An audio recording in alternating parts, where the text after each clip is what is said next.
Indian അതിർത്തിയിലേക്ക് Pak ഭീകരർ അല്ലെങ്കിൽ പാക് സൈന്യത്തിലുള്ള ആളുകളൊക്കെ നുഴഞ്ഞു കയറാനായിട്ട് ശ്രമിക്കുന്നു എന്നുള്ള നിർണായകമായ ഒരു വിവരം BSF കണ്ടെത്തിയിരിക്കുന്നു.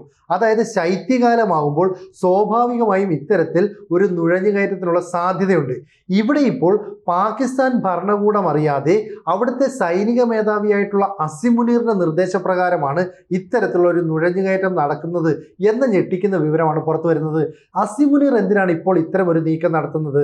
നിലവിൽ പാക് പ്രധാനമന്ത്രിയായ ഷഹബാസ് ഷെരീഫ് രാജ്യം വിട്ട് ലണ്ടനിലേക്ക് പോവുകയും ചെയ്തു. ആകെ പാകിസ്ഥാനിലെ അവസ്ഥകൾ പ്രവചിക്കാൻ കഴിയാത്ത ഒരു രീതിയിലേക്ക് പോവുകയാണ്. നിലവിൽ Asim Munir chief of defence force എന്ന് പറയുന്ന പദവിയിലേക്ക് എത്തിച്ചേർന്നിരിക്കുന്നു. കരസേനാ മേധാവി എന്ന പദവിയിൽ നിന്ന് കഴിഞ്ഞ മാസം അവസാനത്തോടെ വിരമിക്കുകയും ചെയ്തു. പക്ഷെ പുതിയ പദവിയിൽ എത്തി എന്നത് സംബന്ധിച്ചുള്ള ഔദ്യോഗികമായ വിജ്ഞാപനം ഇതുവരെയും പുറത്തിറങ്ങിയിട്ടില്ല. CDF എന്ന് പറയുന്ന പദവിയിലേക്ക് എത്തിയാൽ അസിം മുനീറിന് ആജീവനാന്തകാലം പട്ടാള യൂണിഫോമിൽ തന്നെ കഴിയാൻ സാധിക്കും. മാത്രമല്ല ഈ പദവിയിൽ 5 വർഷം കൂടി ഇരിക്കാൻ കഴിയും. ഇത് നീട്ടിക്കൊണ്ടുപോയിട്ട് ഒരു 2035 വരെ പോകാനും അസിം മുനീറിന് സാധിക്കും. മാത്രമല്ല പാകിസ്ഥാനിലെ ആണവായുധങ്ങളുടെ സമ്പൂർണ്ണ നിയന്ത്രണം ഈ പദവിയിൽ ഇരിക്കുന്ന ആൾക്കാണ്. കൂടാതെ കര വ്യോമ നാവികസേനാ മേധാവിമാരെ നിയമിക്കുന്നത് ഉൾപ്പെടെയുള്ള കാര്യങ്ങളിൽ അന്തിമ തീരുമാനം പ്രസിഡന്റും ക്യാബിനറ്റും എടുക്കുന്നത് പോലെ തന്നെ നിലപാടെടുക്കാനായിട്ട് അസിം മുനീറിനെ പ്രാപ്തനാക്കുകയും ചെയ്യും. ഈ നീക്കത്തിന് തടയിടാനാണ് ഒരുപക്ഷെ ഷഹബാസ് ഷെരീഫ് വിജ്ഞാപനത്തിൽ ഒപ്പിടാതെ രാജ്യം വിട്ടുപോയിരിക്കുന്നത്. മാധ്യമങ്ങൾ ഇതേക്കുറിച്ചൊക്കെ ചോദിച്ചപ്പോൾ പ്രതിരോധ മന്ത്രിയായ ഖ്വാജ ആസിഫ് പറഞ്ഞത് സമയമാകുമ്പോൾ ഇത് സംബന്ധിച്ചുള്ള വിജ്ഞാപനം പുറത്തിറങ്ങും. ഭരണഘടനയുടെ 27ാം ഭേദഗതി അനുസരിച്ചാണ് അസിം മുനീറിനെ CDF ആയിട്ട് നിയമിച്ചിരിക്കുന്നത്. പക്ഷേ ഔദ്യോഗികമായ വിജ്ഞാപനം വന്നിട്ടില്ല. ഇത്തരത്തിൽ ഔദ്യോഗിക വിജ്ഞാപനത്തിൽ ഒപ്പിടാതിരിക്കാൻ വേണ്ടിയിട്ടാണ് ഈ പറയുന്ന ഷഹബാസ് ഷെരീഫ് ലണ്ടനിലേക്ക് പോയതെന്ന് പറയുന്നു. ഖ്വാജ ആസിഫ് പറയുന്നത് അസിം മുനീർ ലണ്ടനിൽ നിന്ന് തിരിച്ചെത്തട്ടെ, അതിനുശേഷം ഇതിൽ ഒപ്പിടുമെന്നാണ് പറയുന്നത്. പക്ഷേ ഈ സൈന്യത്തിനുള്ളിൽ 2 ചേരികൾ ഉരുത്തിരിഞ്ഞു വരുന്നു എന്നുള്ള കാര്യം അസിം മുനീർ കാണുന്നുണ്ട്. കാരണം ഡിഫൻസ് മിനിസ്റ്ററായ ഖ്വാജ ആസിഫിനെ അനുകൂലിക്കുന്ന ഒരു കൂട്ടർ, ഒപ്പം തന്നെ ഈ സൈനിക മേധാവിയായിട്ടുള്ള അസിം മുനീറിനെ അനുകൂലിക്കുന്ന ഒരു കൂട്ടർ, 2 പേരും ശക്തരാണ്. കൂടാതെ എല്ലായ്പ്പോഴും അവിടെ നിലനിൽക്കുന്ന സിവിലിയൻ ഭരണകൂടം ഇത് ദുർബലമാണ്. ഈ ദുർബലമായ സിവിലിയൻ ഭരണകൂടത്തെ എല്ലായ്പ്പോഴും നിയന്ത്രിക്കുന്നത് പാകിസ്ഥാൻ പട്ടാളം തന്നെയാണ്. ഇവിടെയും അത് തന്നെയാണ് സംഭവിക്കുന്നത്. അപ്പോൾ തൻ്റെ പ്രാധാന്യം ഇത്രയൊക്കെ ഉണ്ടായിട്ടും ഈ പദവി വെച്ച് താമസിപ്പിക്കുന്നതിൽ അസിം മുനീർ അസ്വസ്ഥരാണ്. അങ്ങനെയാണ് കുറച്ച് ഭീകരവാദികളെ അല്ലെങ്കിൽ സൈന്യത്തിലുള്ള തന്നെ അനുകൂലിക്കുന്ന ആളുകളെയൊക്കെ തന്നെ അതിർത്തിയിലേക്ക് അസിം മുനീർ വിട്ടിരിക്കുന്നു. അങ്ങനെയുള്ള 130ഓളം ഭീകര പട്ടാളക്കാരൊക്കെ തന്നെ അവിടെ ഉണ്ട് എന്നും 70ഓളം ലോഞ്ച് പാടുകൾ നിലവിൽ കണ്ടെത്തിയെന്നും BSF അറിയിച്ചിട്ടുണ്ട്. അപ്പം നമ്മുടെ ബോർഡർ സെക്യൂരിറ്റി ഫോഴ്സ് ഇക്കാര്യത്തിലൊക്കെ അതീവ ജാഗ്രത പുലർത്തുകയാണ്. എന്തിനാണ് ഇത്തരമൊരു നീക്കം നടത്തുന്നത്?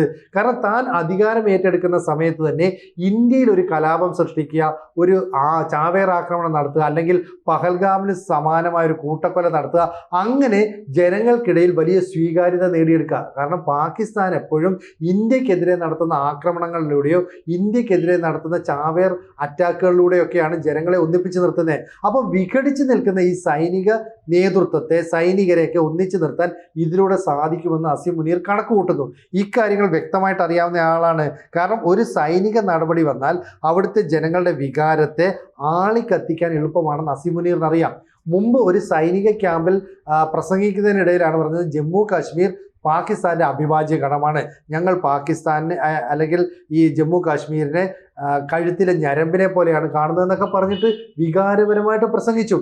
ഇതിന് കൃത്യമായിട്ട് ഒരാഴ്ച തികഞ്ഞപ്പോഴാണ് പഹൽഗാം ആക്രമണം നടത്തുന്നത്. അപ്പം ഇത്തരത്തിലുള്ള ഒരു ആക്രമണം നടത്തിക്കൊണ്ട് ഇന്ത്യയെ ഞെട്ടിക്കാനാണ് അസിം മുനീറിന്റെ നീക്കം. അങ്ങനെ സൈന്യത്തിന്റെ തലപ്പത്തേക്ക് എത്താം. കാരണം ഈ ശൂന്യമായ ഒരു നേതൃത്വമാണ് ഇപ്പോൾ പാക് പട്ടാളത്തിന്റെ തലപ്പത്തുള്ളത്. അത് വലിയ പ്രതിസന്ധി ഉണ്ടാക്കുമെന്ന കാര്യത്തിൽ സംശയമില്ല. അപ്പോൾ അണിയറ നീക്കം എന്ന് പറയുന്നത് വളരെ വ്യക്തമാണ്. അസിം മുനീറിനെ പെട്ടെന്നൊന്നും ഈ പദവിയിലേക്ക് എത്തിക്കരുത്. ഇതിനെ തകർക്കാനായിട്ട് അസിം മുനീർ ഇന്ത്യക്കെതിരെ ആക്രമണം നടത്താനായിട്ട് കോപ്പ് കൂട്ടുന്നു. ഇന്ത്യൻ ആർമിയും സുരക്ഷാ ഏജൻസിയും എല്ലാം തന്നെ പാകിസ്ഥാന്റെ അതിർത്തിയിലെ നീക്കത്തെ വളരെ ജാഗ്രതയോടെ വീക്ഷിക്കുകയും ചെയ്യുന്നുണ്ട്. അപകട സാധ്യതയാണ് ഈ പ്രതിസന്ധി ഉണ്ടാക്കുന്നതെന്നും ദൂരവ്യാപകമായ പ്രത്യാഘാതങ്ങൾ ഇതിലൂടെ സൃഷ്ടിക്കപ്പെടുമെന്നും ഒക്കെ തന്നെ ഏതാണ്ട് വ്യക്തമായിട്ട്. കാരണം പാക് തലപ്പത്ത് ഇപ്പോൾ ആളില്ല. അതുകൊണ്ട് ആഭ്യന്തര സുരക്ഷാ കാര്യങ്ങൾ ആര് തീരുമാനമെടുക്കുമെന്നുള്ള കാര്യത്തിൽ വ്യക്തതയില്ല. മാത്രമല്ല പാകിസ്ഥാൻ പട്ടാളത്തിന് പോലും ഇപ്പം ഞങ്ങളെ നിയന്ത്രിക്കാൻ അസീം മുനീർ ഉണ്ടോ, ഇയാൾ ആ പദവിയിൽ തുടരുന്നുണ്ടോ, ഇക്കാര്യത്തിൽ വ്യക്തതയില്ല. അപ്പോൾ രാഷ്ട്രീയ കാര്യ ആഭ്യന്തര കാര്യ മേഖലകളിലൊക്കെ തന്നെ ഏത് തരത്തിലുള്ള അരാജകത്വവും സൃഷ്ടിക്കപ്പെടാമെന്നാണ് വിലയിരുത്തപ്പെടുന്നത്. അപ്പോൾ പാകിസ്ഥാനിലെ രാഷ്ട്രീയ സ്ഥിരത കൂടുതൽ വഷളായിട്ട് വരുന്നു. തീവ്രവാദ ഭീഷണികളെ നേരിടാൻ സാധിക്കുന്നില്ല. ഇന്ത്യയുടെയും അഫ്ഗാന്റെയും ഭാഗത്ത് നിന്ന് ചില ഭീഷണികൾ ഉണ്ടാകുന്നു. കൂടാതെ ഈ പാക് ഒക്കുപൈഡ് കാശ്മീർ, സിന്ധ് പ്രവിശ്യ, ബലൂജ് മേഖലയിലൊക്കെ തന്നെ ആഭ്യന്തര കലാപവും രൂക്ഷമാവുകയാണ്. അതിനെ ഒന്നും അടിച്ചമർത്താൻ ഈ പാക് പട്ടാളത്തിന് കഴിയില്ല. അപ്പോൾ ആഭ്യന്തര സുരക്ഷയ്ക്കും പ്രാദേശിക സ്ഥിരതയ്ക്കും ഒക്കെ അത്യന്താപേക്ഷിതം സൈനിക തലപ്പത്ത് ഒരാൾ ഉണ്ടാവുക എന്നുള്ളത് തന്നെയാണ്. ഇവിടെ പാകിസ്ഥാനെ വലിയ ആശയക്കുഴപ്പത്തിലാക്കിക്കൊണ്ട് പ്രധാനമന്ത്രി ഷഹബാസ് ഷെരീഫ് നേരെ അബുദാബിക്ക് പോകുന്നു. അവിടെ നിന്ന് ലണ്ടനിലേക്ക് പോകുന്നു. ഖ്വാജ ആസിഫ് വിജ്ഞാപനം അതിൻ്റെ സമയത്ത് വരുമെന്ന് പറയുന്നു. ഇതെല്ലാം തന്നെ ആഭ്യന്തരപരമായ ഒരുപാട് പ്രശ്നങ്ങൾ പാകിസ്ഥാനിൽ ഉണ്ടാക്കുകയാണ്. അപ്പോൾ സിവിലിയൻ ഗവൺമെൻറ്റിൻ്റെ ഒരു ദൗർബല്യം, ഒപ്പം സൈനിക മേധാവിയുടെ അധികാരമോഹം, ഇത് രണ്ടും കൂടി ചേരുമ്പോൾ പാകിസ്ഥാൻ എന്ന് പറയുന്ന രാജ്യത്ത് വലിയ ശൂന്യത സൃഷ്ടിക്കപ്പെടുകയാണ്. അവിടെ നിക്ഷേപം നടത്തിയ രാജ്യങ്ങൾ, കമ്പനികളൊക്കെ തന്നെ ആശങ്കയിലാണ്. വിദേശ നിക്ഷേപം നടത്തിയവർ, രാജ്യാന്തര പങ്കാളികളൊക്കെ തന്നെ പാകിസ്ഥാനെ മറ്റൊരു വീക്ഷണകോണിൽ കൂടി നോക്കിക്കാണുകയാണ്. അവിടെ നിന്ന് കമ്പനികൾ പൂട്ടി പോകാൻ പോലും അവർ ആലോചിക്കാം സ്വാഭാവികമായിട്ടും. എന്തായാലും 27ാം ഭരണഘടന ഭേദഗതി അനുസരിച്ച് ഖ്വാജ ആസിഫ് പറയുന്നത് അനുസരിച്ചുവാണെങ്കിൽ ചീഫ് ഓഫ് ഡിഫൻസ് ഫോഴ്സ് എന്ന് പറയുന്ന പദവിയിൽ ഫീൽഡ് മാർഷലായി അസീം മുനീർ എത്തി. പക്ഷേ വിജ്ഞാപനം ഔദ്യോഗികമായിട്ട് വരണം. അത് രാജ്യം ഇതുവരെ പുറത്തിറക്കിയിട്ടില്ല.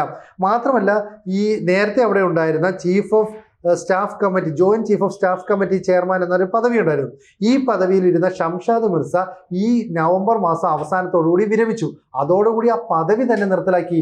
1976 അന്നത്തെ പ്രധാനമന്ത്രിയായ സുൽഫിക്കർ അലി ഭൂട്ടോ ഇത്തരമൊരു പദവി സൃഷ്ടിച്ചത്. ഇതിന് കാരണം 1971 ഇന്ത്യയോട് പാകിസ്ഥാൻ യുദ്ധത്തിൽ പരാജയപ്പെട്ടു. അതിനുശേഷം ഇതിനെയെല്ലാം തന്നെ നിയന്ത്രിച്ചു പോവുക എന്ന ലക്ഷ്യത്തോടു കൂടിയാണ് ഇങ്ങനെ ഒരു പദവി സൃഷ്ടിച്ചത്. നിലവിൽ ഈ പദവിയുടെ കാലാവധി അവസാനിച്ചതോടുകൂടി അണുവായുധ സംവിധാനങ്ങളുടെ ഉൾപ്പെടെ പൂർണ്ണ നിയന്ത്രണം ഈ പറയുന്ന ചീഫ് ഓഫ് ഡിഫൻസ് ഫോഴ്സിനാണ് എത്തേണ്ടത്, എന്ന് പറഞ്ഞാൽ അസീം മുനീറിന്. പക്ഷേ ഇത് സംബന്ധിച്ചുള്ള വിജ്ഞാപനം പുറത്തു വന്നിട്ടില്ല എന്നതുകൊണ്ട് തന്നെ ഒരു വിഭാഗം സൈനികർ ഈ അസീം മുനീറിനെ അംഗീകരിച്ചെന്ന് വരില്ല. അത് പാകിസ്ഥാൻ പട്ടാളത്തിനുള്ളിൽ സംഘർഷം സൃഷ്ടിക്കാം. എന്തായാലും പാകിസ്ഥാൻ രാഷ്ട്രീയ സ്ഥിരത കൂടുതൽ വഷളായിക്കൊണ്ടിരിക്കുകയാണ് എന്ന കാര്യം അംഗീകരിക്കുന്നുണ്ട്. അങ്ങനെ തന്നെ പോകട്ടെ എന്നാണ് ചിന്തിക്കുന്നതെങ്കിൽ അത് ദക്ഷിണേഷ്യയിലടക്കം വലിയ പ്രത്യാഘാതങ്ങൾ ഉണ്ടാക്കും. അപ്പോൾ ഇന്ത്യയിലേക്ക് ആളുകളെ നുഴഞ്ഞു കയറ്റിക്കൊണ്ട് അതിർത്തിയിൽ എന്തെങ്കിലും പ്രശ്നങ്ങൾ ഉണ്ടാക്കിക്കൊണ്ട് ഒരു കലാപ സമാനമായ സാഹചര്യം സൃഷ്ടിക്കാൻ അസീം മുനീർ ശ്രമിക്കുന്നു. ദുർബലമായ പാക് സിവിലിയൻ ഭരണകൂടത്തെ നോക്കുകുത്തിയാക്കിക്കൊണ്ടാണ് അസീം മുനീറിൻ്റെ ഈ നീക്കം എന്നുള്ളതും വളരെ ഗൗരവത്തോടെ കാണണം. കാരണം എത്രയോ കാലമായി ഇന്ത്യ വിരുദ്ധ നിലപാടുകൾ എടുക്കുന്ന ഒരു പട്ടാള മേധാവിയാണ് ഈ അസീം മുനീർ. അതുകൊണ്ട് തന്നെ അസീം മുനീറിൻ്റെ നീക്കം ഭീകരരെ ഉപയോഗിച്ച്, തീവ്രവാദികളെ ഉപയോഗിച്ച് നുഴഞ്ഞു കയറ്റാനായിരിക്കാം, അല്ലെങ്കിൽ പഹൽഗാമിന് സമാനമായ ആക്രമണം നടത്താനായിരിക്കാം. ഇങ്ങനെ എന്തെങ്കിലും സംഭവിച്ചാൽ ഇന്ത്യ ഒരു യുദ്ധപ്രഖ്യാപനം ഒന്നും നടത്തില്ല, നേരിട്ട് കയറി പാകിസ്ഥാനെ ആക്രമിക്കും. കറാച്ചിയെ ലക്ഷ്യമാക്കി നമ്മുടെ നേവി നിലയുറപ്പിച്ചിട്ടുണ്ടെന്ന് നേരത്തെ പറഞ്ഞതാണ്. ഇതുകൂടാതെ ഓപ്പറേഷൻ സിന്ദൂർ, അത് 2.0 എന്ന് പറഞ്ഞിട്ട് ഇന്ത്യ ഒന്ന് ആരംഭിച്ചാൽ അതിൻ്റെ പ്രത്യാഘാതം ലോക രാജ്യങ്ങൾക്ക് തന്നെ അനുഭവിക്കേണ്ടി വരും. കാരണം ബ്രഹ്മോസ് ഉൾപ്പെടെയുള്ള മിസൈൽ ഉപയോഗിച്ച് നമ്മളൊരു ആക്രമണം നടത്തിയാൽ പാകിസ്ഥാൻ എന്ന് പറയുന്ന രാജ്യം തന്നെ ഭൂപടത്തിൽ നിന്ന് അപ്രത്യക്ഷമായേക്കാം. അത്തരത്തിലുള്ള ഒരു സാഹചര്യത്തിലേക്ക് അസീം മുനീർ എന്ന് പറയുന്ന സൈനിക മേധാവി പാകിസ്ഥാനെ കൊണ്ടുവന്നെത്തിക്കുന്നു. ഇതാണ് ഷഹബാസ് ഷെരീഫ് രാജ്യത്തിന് പുറത്തു നിന്ന് ഓപ്പറേറ്റ് ചെയ്യുന്ന തന്ത്രമെന്നും വിലയിരുത്തപ്പെടുന്നുണ്ട്. എന്തായാലും ഈ സൈനിക കാര്യങ്ങൾ, അതുപോലെ തന്നെ സിവിലിയൻ ഭരണകൂടത്തിൻ്റെ പ്രവർത്തനങ്ങളൊക്കെ നിരീക്ഷിക്കുന്ന ആളുകൾ, വിദഗ്ധർ, അവർ പറയുന്നത് അസീം മുനീറിൻ്റെ ഈ തന്ത്രം വലിയ അപകടമാണ് പാകിസ്ഥാനിലേക്ക് വിളിച്ചു വരുത്തുന്നത്. അതിലോട് ഇന്ത്യ എങ്ങനെ പ്രതികരിക്കും എന്നതിനനുസരിച്ചായിരിക്കും പാകിസ്ഥാന്റെ ഭാവി പോലും തീരുമാനിക്കപ്പെടുക. കൂടുതൽ വാർത്തകളും വിശേഷങ്ങളും നിങ്ങളിലേക്ക് എത്താൻ ABC മലയാളം സബ്സ്ക്രൈബ് ചെയ്യുക, ബെൽ ബട്ടണും അമർത്തുക.